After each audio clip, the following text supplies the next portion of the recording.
Well, a very good morning to you, Shireen, and a big congratulations on your new role. How much pressure are you experiencing knowing that you are the first woman to be in this position?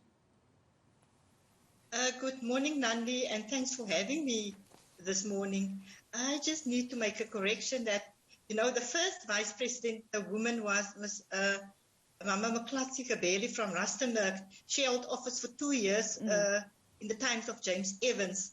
So then a lot of years passed, I think 8 years, and then I'm the second woman vice president of Athletics South Africa. Thank you so much for that clarification, Shireen.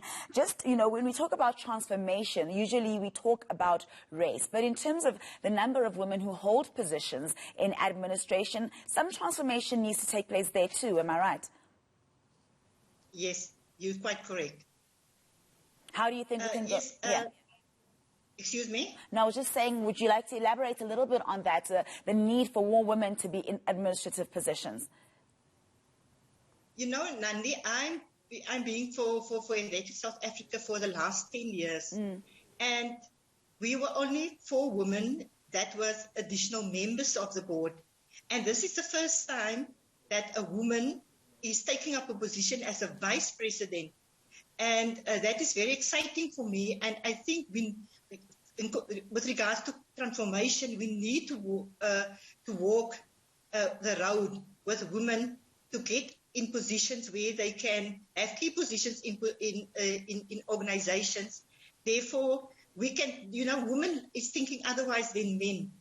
So maybe we can turn the boat around sometime. Currently, we are 5 women on the board, me including as the vice president. Good to see that there are at least 5 women now on the board, Shireen. What will your immediate responsibilities be at ASA? I'm at a key position as the vice president, and we have to work with the board, with the different commissions, with the different portfolios, committees, and so forth. The overseeing position is that all things, the machine must be well-oiled, and the machine should run according to what is expected from us, and also working according to the Constitution. So we can't do things without the Constitution and outside of the Constitution. So we have to look at that, and also the most important thing is to look at our athletes, to nurture our athletes, to look at our coaches, because those are the most important people for the sport, and those are the people that's bringing medals home.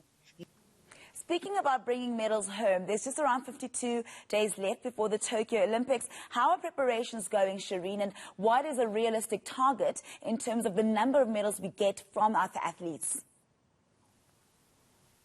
Athletes and coaches, they are well on the way. Some do have they're still waiting. Actually, some of them are waiting to qualify, and the due date is 29th of June. The others, there's a few that the names has been mentioned, and they already qualified for the Olympics. So the preparations is well on the way, and they're still looking for races to take part. Some of them are taking part overseas to make them more fit in preparation for the Olympics.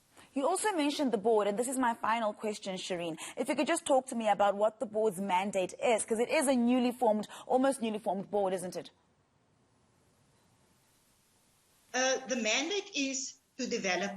Development is the most important thing for athletes and for the federation.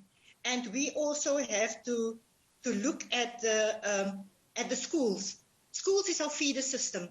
And schools is currently not part of the board, but I think soon they will take up their rightful place. And they are developing on grassroots levels. So therefore, from grassroots level, they are coming to the senior position, and then they will go in nationally and then internationally. So that is important to track those athletes and to see where they get. But also, we have to nurture them, we have to look at them, and we have to develop them.